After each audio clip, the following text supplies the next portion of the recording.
कितने विवाह किए? 16,108।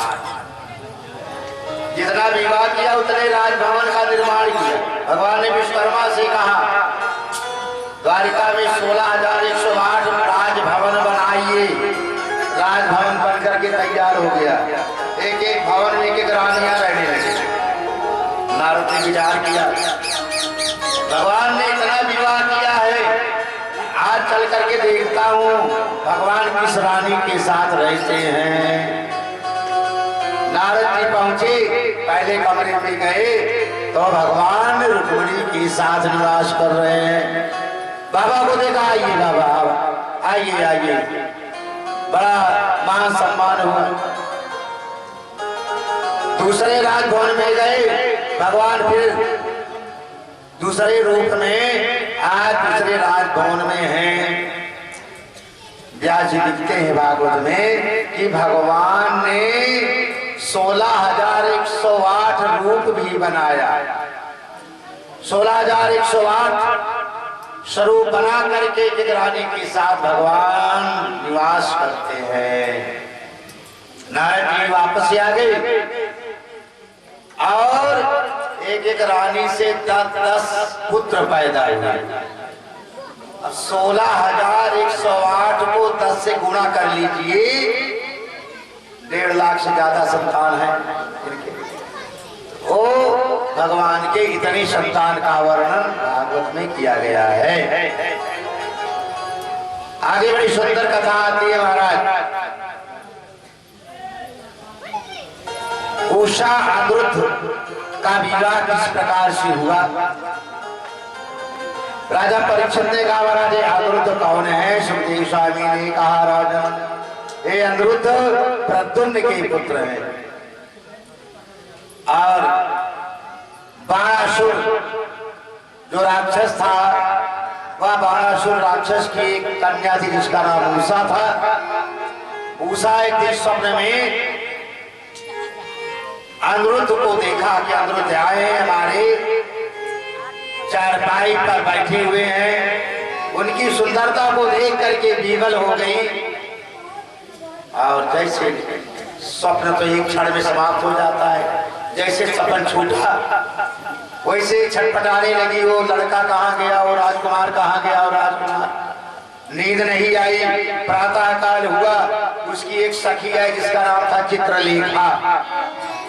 चित्रलेखा ने कहा अरे भाई तुम परेशान हो? कहा रात में हमको एक राजकुमार दिखा और उसके बाद वो गायब हो गया। चित्रलेखा के अंदर ये विशेषता थी कि आप नाम बता दो, आदमी चाहे जा रहे हो चित्र बना देगी, फोटो बना देगी नाम से केवल। तो कहा नाम तो मैं जानती नहीं हूँ। वो सूर्यवंश चंद्रवंश के राजाओं की फोटो बनाना शुरू किया। और जैसे महाराज भगवान कृष्ण की फोटो बनाई तो उसने कहा बस बस मिल रहा है नीचे को चेहरा। उसके बाद तुरंत उनके बेटे प्रद्युम्न की फोटो बना दिया। अरे कहा बस बहुत बढ़िया है, इनसे मिलता जुलता है।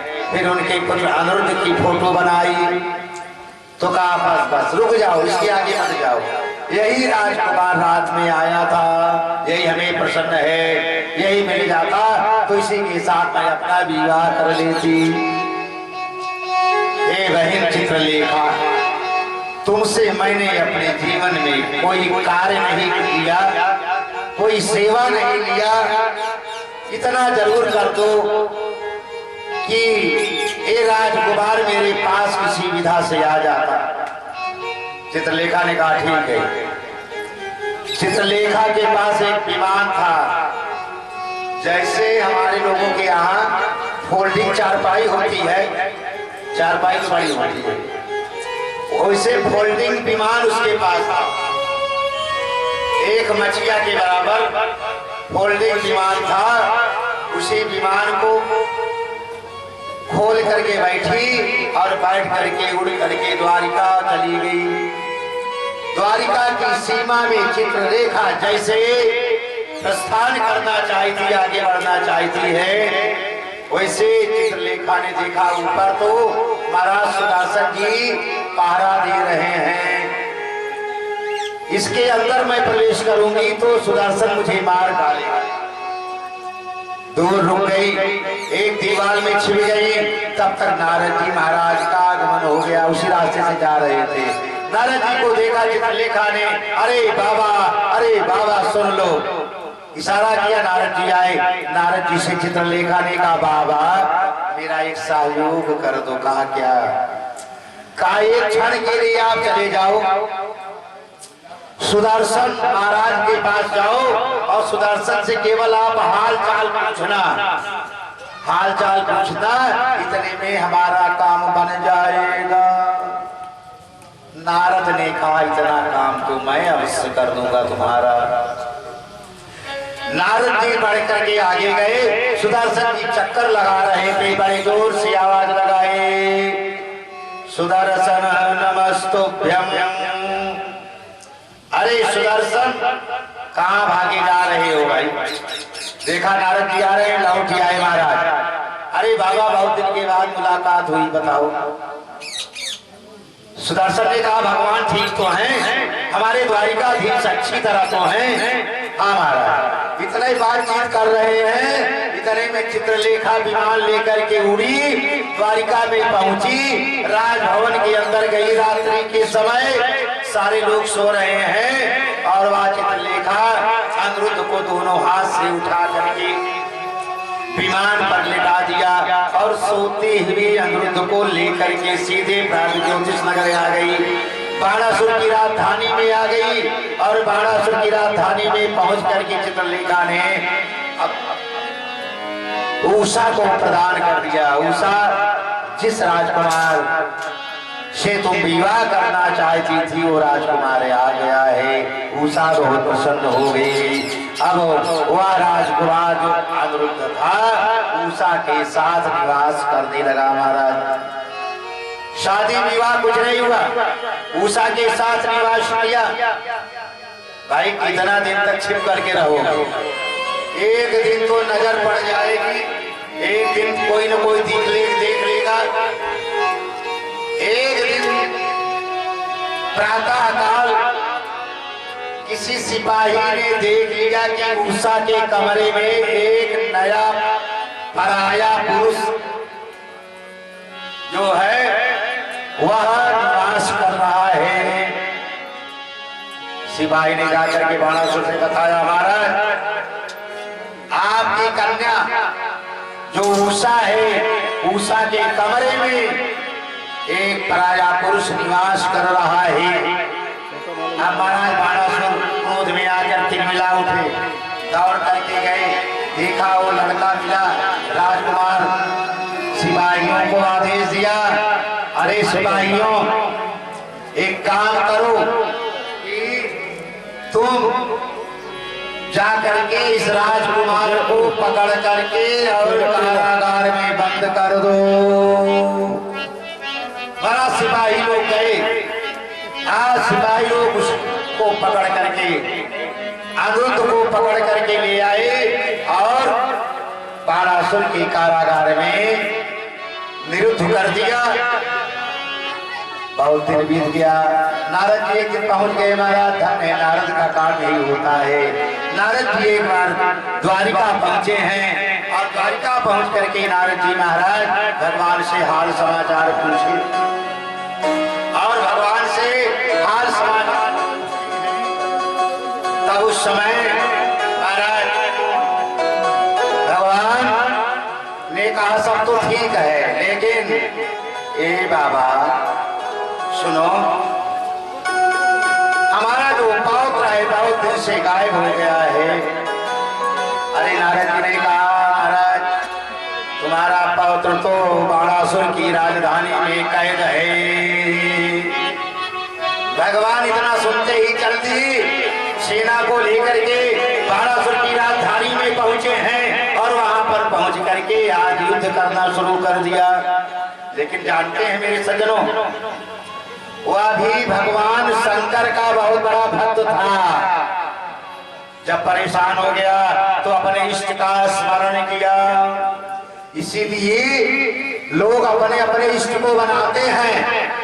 कहीं इष्ट इसलिए बनता है कहीं अगर कोई समस्या होती है, कोई परेशानी होती है तो लोग अपने इष्ट का स्मरण करते हैं। कोई हनुमान को इष्ट बनाता है, कोई राम को इष्ट बनाता है, कोई कृष्ण को इष्ट बनाता है, कोई दुर्गा को इष्ट बनाता है, कोई काली को इष्ट बनाता है, कोई भैरव को इष्ट बनाता है। तरह तरह से लोग तरह तरह के देवताओं को इष्ट बनाते हैं। लेकिन बाणासुर का इष्ट कौन है? आज भोलेनाथ हैं। वो तो भाभी मेरी सराई भगवान भोलेनाथ कैसे देवता हैं जो ब्रह्मा की देखने को मिटने वाले हैं। ऐसे महाराज आज भोलेनाथ हैं। आज बाणासुर की तरफ से भोलेनाथ आ गए रण क्षेत्र में। आज भगवान कृष्ण और भगवान शंकर में लड़ाई होने लगी हो। अब देखिए भगवान शंकर ने क्या किया? भगवान शंकर ने माहेश्वर ज्वर को छोड़ा।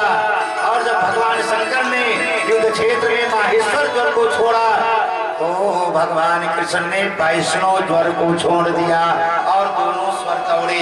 दोनों ज्वर दौड़ करके आज आपस में टकराने लगे। भीषण आज संग्राम हो रहा है। उस समय आज भगवान कृष्ण को क्रोध आया।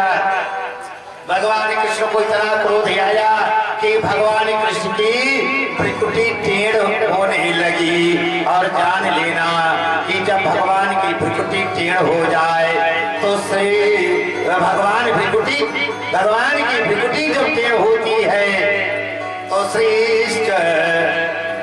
सृष्टि का विनाश होने को आ जाता है। बोले भ्रिकुटी विलास सृष्टि लय होई। महाराज भगवान शंकर या चक्कर खा गई। भगवान शंकर के होश उड़ गए कि आज लगता है त्रिलोक का प्रलय होने वाला है। केवल धराधाम ही नहीं, भगवान की भ्रिकुटी टेढ़ हुई और पृथ्वी टेढ़ होना शुरू हो गई। भगवान शंकर स्वयं कांप उठे। भगवान शंकर जी युद्ध को करना बंद कर दिया, बगल हो गए। जब भगवान शंकर बगल हो गए रण क्षेत्र से तब भगवान कृष्ण आज उसके 1000 भुजाएं थी बाणासुर के। आज भुजाओं को काटना प्रारंभ कर दिया। सभी भुजा को काट दिया महाराज। 2 भुजा शेष रह गई। तो उस समय भोलेनाथ आकर के कहते हैं हे प्रभु हमारी तरफ से क्षमा करिए। नादान है, अभिमान के वश में चूर होकर के आपसे युद्ध किया। बताओ आपसे कोई संसार में युद्ध करने लायक है क्या? भागवतकार यहाँ तक लिखते उसकी मैया कोटरा भी आकर के दग्न अवस्था में भगवान के सामने खड़ी हो गई, जिससे भगवान उसके ऊपर हाथ नहीं उठाए। दोबारा अभयदान प्रदान कर दिया। कोटरा भी रोने लगी। भगवान शंकर समझा बुझा करके आज उषा को और इनके पौत्र अनिरुद्ध को भगवान के हवाले कर दिया। और भगवान अपने पौत्र अनिरुद्ध को और उषा को लेकर के आज भगवान कृष्ण सीधे द्वारिका पहुंचे हैं। और द्वारिका में बड़ा सुंदर उत्सव मनाया जा रहा है। श्री कृष्ण गोविंद हरे मुरारे हे नाथ नारायण वासुदेव। श्री कृष्ण गोविंद हरे मुरारे हे नाथ नारायण वासुदेव।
संगीता में किया गया है। थोड़ी सी चर्चा राधा जी के बारे में किया जाता है, क्योंकि राधा जी का स्थान सर्वोपरि है। कीर्तन भी करते हैं तो राधे कृष्ण, राधा कृष्ण, इसलिए इनकी चर्चा बहुत आवश्यक है। भगवान कृष्ण का राधा से जब सर्वप्रथम मिलन हुआ तो भगवान प्रश्न करते हैं, राधा से प्रश्न करते हैं। जब भगवान जानते हैं, भगवान ने ही गोलोक धाम से राधा जी को भेजा था, लेकिन यहाँ लीला कर रहे हैं। कहते हैं हे देवी नाम कहो और नाम कहो, नाम कहो और नाम कहो, अरु दास कहो किन की हो दुलारी। अरे तुम्हारा नाम क्या है, काम कहाँ है, तुम्हारे पिता का क्या नाम है, तुम्हारे पिता का क्या नाम है, अपना पूरा परिचय बताओ। राधा जी मुस्कुराने लगी। राधा जी कहती प्रभु आप सब यद्यपि जान रहे हैं, फिर भी आप जान करके बेजान हो रहे हैं, पूछ रहे हैं। अगर पूछ रहे हैं तो आप उत्तर देना हमारा फर्ज है, आप सुन लो। राधा जी ने कहा प्रभु श्री वृषभान कुमारी का, मेरे पिताजी का नाम वृषभान है, श्री वृषभान कुमारी का राधा मेरो नाम, बरसानों की गुजरी बरसानों है गाओ।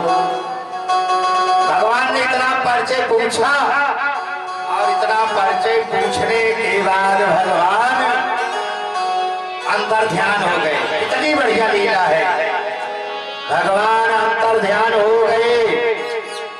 और जब अंतर ध्यान हो गए महाराज, तब राधा जी आज भ्रमण कर रही है, ढूंढ रही है।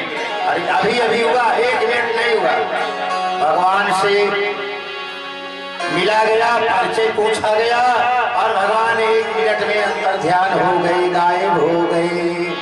आज राधा जी भगवान को ढूंढ रही हैं।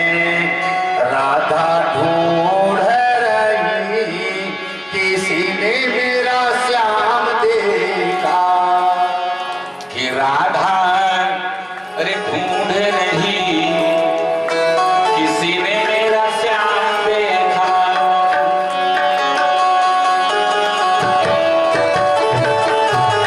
जय हो राधा ढूंढ रही, किसी ने मेरा श्याम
चैया चढ़ाते हुए राधा तेरा श्याम देखा, चैया चढ़ाते हुए राधा तेरा श्याम देखा, राधा ढूंढ रही किसी ने मेरा श्याम देखा।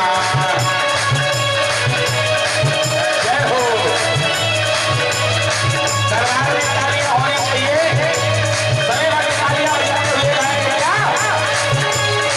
राधा ढूंढ रही किसी ने मेरा श्याम देखा, राधा ढूंढ रही किसी ने मेरा श्याम देखा, राधा ढूंढ रही किसी ने मेरा श्याम देखा, राधा ढूंढ रही किसी ने मेरा श्याम देखा, किसी ने मेरा श्याम देखा, किसी ने मेरा श्याम देखा। बोलिए द्वारकाधीश भगवान की जय। अच्छा ये बताइए, कोई कह रहा है राधा जी से कि वृंदावन में है, कोई बता रहा है बरसाना में है, कोई बता रहा है गोकुल में है, कोई बता रहा है मथुरा में है। अच्छा एक जगह कोई बतावे तो राधा जी ढूंढ भी ले। राधा जी कहाँ कहाँ ढूंढे? तो राधा जी आज अपने राजभवन में ही ढूंढ रही है। अपने राजभवन में भगवान कृष्ण को राधा जी ढूंढ रही हैं।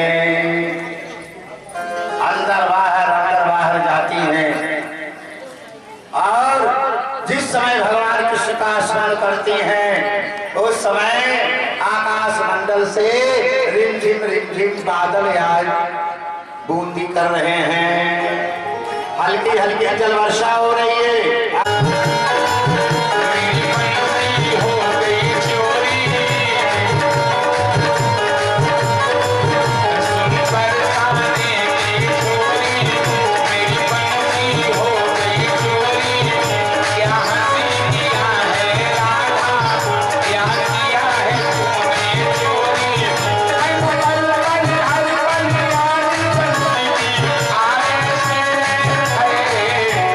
चुरा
अपने परमादरणीय मुकेश जी तिवारी आपकी ओर से इस भजन पर 51 रुपये धन्यवाद। बोलिए राधा कृष्ण भगवान की, बोले गोविंद भगवान की जय।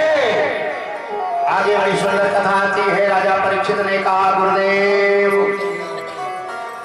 हमें नृगोपाख्यान की कथा सुनाएं। सुखदेव स्वामी कहते हैं, राजन एक बार भगवान कृष्ण ग्वाल वालों के साथ जंगल में गाय चराने जब गए थे तो ग्वाल वाल प्यासे हो गए और ग्वाल वाल जब प्यासे हुए जल की खोज करने लगे। दूर से कुआं दिखाई पड़ा। ग्वाल वाल बेचारे गए कुएं के पास। उसमें देखा तो उस कुएं में जल नहीं था और जल उसमें गिरगिट पड़ा हुआ था नीचे। जैसे ग्वाल वालों ने झांका कुएं में, वैसे गिरगिट बोल पड़ा। उन बच्चों को देख करके गिरगिट बोलने लगा, ए भैया आप कौन हैं? हमें बाहर निकाल लो, हमें बाहर निकाल लो। बहुत दिन से मैं कुएं के अंदर पड़ा। लेकिन बेचारे छोटे छोटे बच्चे बेचारे कैसे निकाले? ग्वाल वाल भाग करके गए कन्हैया के पास। ओ कन्हैया, अरे उस कुएं में तो एक बहुत विशाल काय गिरगिट पड़ा हुआ है। भगवान जैसे सुने भागना शुरू कर दिए हो। भगवान भाग करके कुएं के पास गए और जब कुएं के पास गए तो उस कुएं में जैसे झांके तो भगवान को देखकर गिरगिट वहीं से बोल पड़ा, ए मेरे प्रभु आप कौन हैं? जो भी हो आप हमें कृपा करके बाहर निकालने, बहुत दिन हो गया इस कुएं में पड़े हुए। भगवान अपने हाथ को बढ़ाए और बढ़ा करके कुएं से भगवान बाहर निकाल करके जैसे रखे वैसे वहां गिरगिट अपने गिरगिट स्वरूप का परित्याग करके दिव्य स्वरूप में परिणित हो गया। तब भगवान कृष्ण ने उससे पूछा, ए भाई तुम कौन हो? तुम कौन हो? गिरगिट के रूप में पड़े थे, अब सुंदर दिव्य स्वरूप धारण करके जाने वाले हो, तुम कौन हो? तब उन्होंने उत्तर दिया, मृगो राम नरेंद्रो इक्ष्वाकु प्रभु। हे मेरे नारायण, मृगो राम नरेंद्रो। इसके पहले मैं एक राजा था, मेरा नाम था राजा नृग और मैंने बहुत सी गैया का दान किया।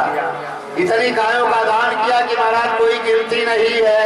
भगवान ने कहा तब काहे गिरगिट योन में गए थे? इतना धर्म किया, इतने का गौदान किया तो कहा महाराज थोड़ी सी हमसे भूल हो गई, थोड़ी सी गलती होने के कारण।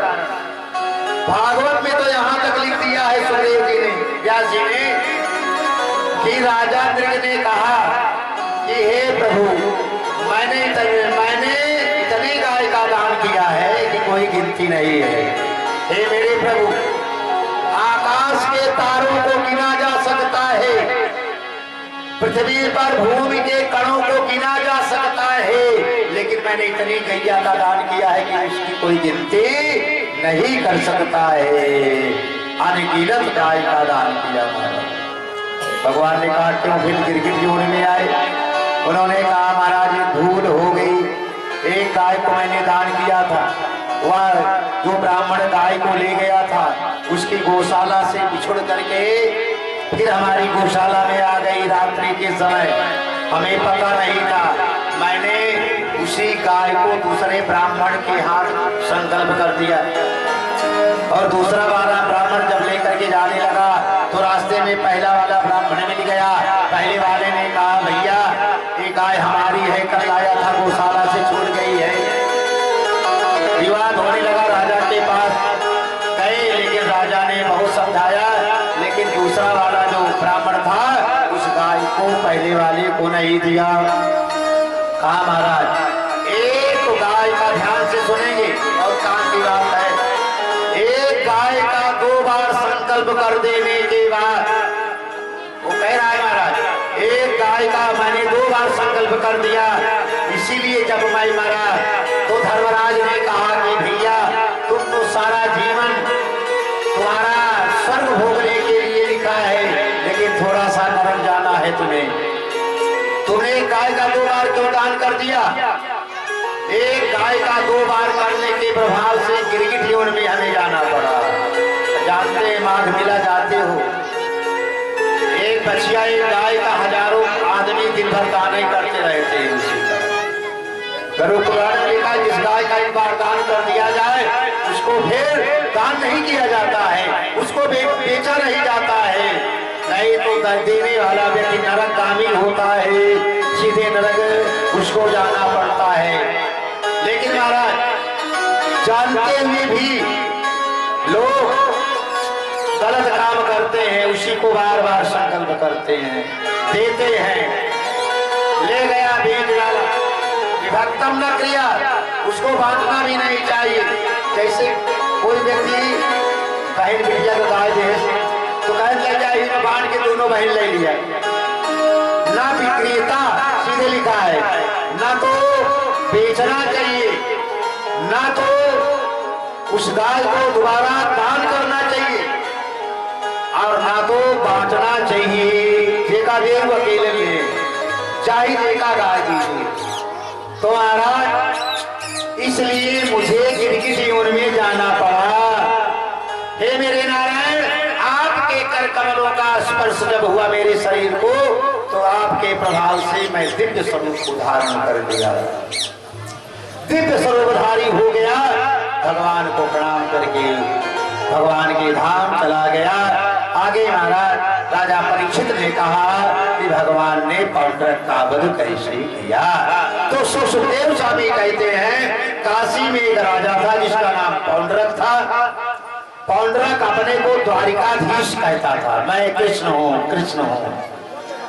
यह बात भगवान को मालूम हुई और भगवान एक दिन बलराम के सहित काशी पहुंचे हैं और वहां जाकर के भगवान ने पौंड्रक से युद्ध किया और भगवान क्षण मात्र में पौंड्रक का वध करके द्वारिका आ जाते हैं। इसके बाद राजा परीक्षित हाथ जोड़ करके सुखदेव स्वामी के सामने खड़े हुए, महाराज एक निवेदन करता हूँ कि महाराज अब हमें कृपा करके महाराज सुदामा महाराज की कथा सुनावें। श्रीमद् भागवत महापुराण की 10वें स्कंध में सुदामा चरित्र का बड़ा मनोरम वर्णन किया गया है। महाराज बड़ा सुंदर वर्णन किया गया है। तो और इतना महत्वपूर्ण कथा है कि कोई भी व्यास अन्य कथा को छोड़ देता है, लेकिन सुदामा चरित्र कोई भी व्यास नहीं छोड़ते हैं। सुदामा चरित्र का महत्व श्रीमद् भागवत महापुराण में अद्वितीय माना जाता है। महाराज सुदामा चरित्र की कथा सुनाने सो सुखदेव स्वामी कहते हैं, राजन एक ब्राह्मण था जिसका नाम सुदामा था, और सुदामा इतना गरीब था, इतना गरीब था कि महाराज उसके पास बेचारे के खाने का भी ठिकाना नहीं था।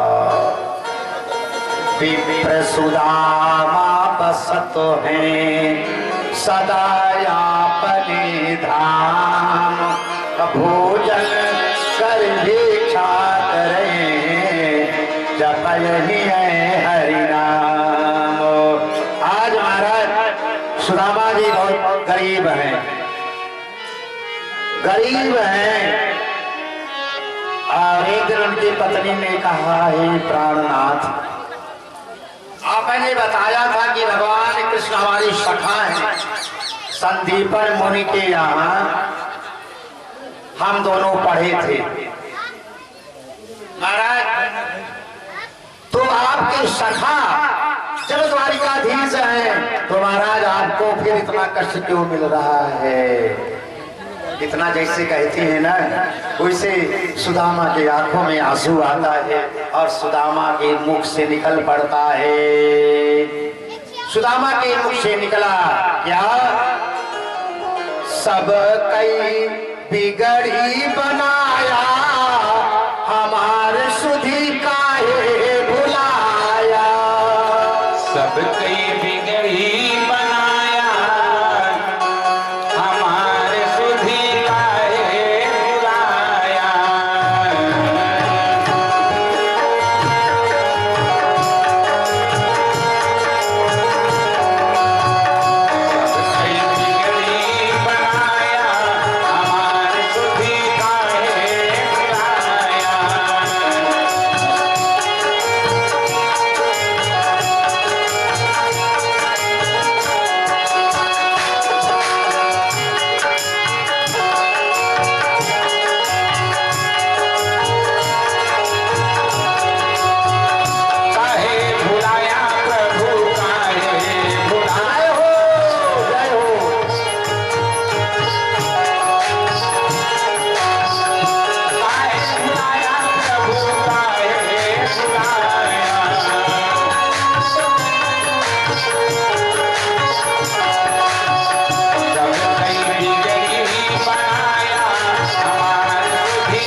सुदामा पहले नहीं गरीब थे, बाद में हुए, बीच में। कब हुए जानते हैं? आप लोगों का ध्यान हमारी तरफ रहे। उधर चाय बांटने वाले चाय बांट रहे हैं, पीते रहिए आप लोग, लेकिन आपका ध्यान कथा में भी रहे। तो भगवान कब से गरीब हुए? एक बार जब संदीपन मुनि के यहाँ भगवान और सुदामा एक साथ पढ़ते थे, तब महाराज दुर्वासा जी महाराज संजोग से आ गए उनकी कुटिया में। दुर्वासा जी आ गए, दोपहर का समय था, सब लोग पाठशाला में पढ़ रहे थे बच्चे। आज गुरु माता के पास दुर्वासा आए हैं। दुर्वासा ने कहा भैया भूख लगी है, कुछ दे दो। उस समय गुरु माता ने थोड़ा सा चना रखा था भोज करके अपने बेटे के लिए कि अभी पाठशाला से आएगा तो उसको खाने के लिए देंगे। गुरु माता ने कहा अरे महाराज हमारी कुटिया में कुछ भी नहीं है। और दुर्वासा ने आंख बंद करके देखे, धरे नहीं ध्याना, सत्ता देखो ये गुरु माता से झूठ बोल रही है। तो उसी समय दुर्वासा ने श्राप दिया, हे गुरु माता तुम्हारी कुटिया में रखा जो चना है मुझसे झूठ बोल रही हो, इस चना को जो खाएगा वो दरिद्र हो जाएगा। अब क्या करें, अगर उसको बहाती है तब भी संदीपन मुनि जो गुरु महाराज हैं नाराज होते हैं, क्योंकि छोटे छोटे बच्चे गांव से मांग करके लाते हैं तब भिक्षा बनती है। उसको लेकर के सुदामा को दे दिया, अपने बेटे को नहीं दिया। अपने बेटे को चना नहीं दिया गुरु माता ने, उस श्रापित चना को सुदामा को दे दिया। और सुदामा बेचारे को क्या पता, सुदामा और भगवान कृष्ण एक बार गए थे लकड़ी तोड़ने और भगवान कृष्ण चढ़े हैं पेड़ पर। उसी समय उनको मौका मिला, Sudama cut cut cut cut एक एक चना चबाने लगे। महाराज भगवान के चोरी से चना को चबा लिया। कुछ विद्वानों का ऐसा भी भाव है कि सुदामा भी जानते थे, लेकिन भगवान को इसलिए नहीं दिया चना कि ये चना श्रापित था। सोचा जो कष्ट मिले हमें को मिले, भगवान को क्यों मिले, इतने दयालु हैं। तभी से सुदामा गरीब हो गए, दरिद्र हो गए महाराज। और आज उनकी पत्नी सुशीला कहती है प्राणनाथ तुम्हारे, हे प्राणनाथ तुम्हारे जो सखा हैं भगवान द्वारिकाधीश, उनके पास जाओ, निश्चय ही तुम्हारा कल्याण करेंगे।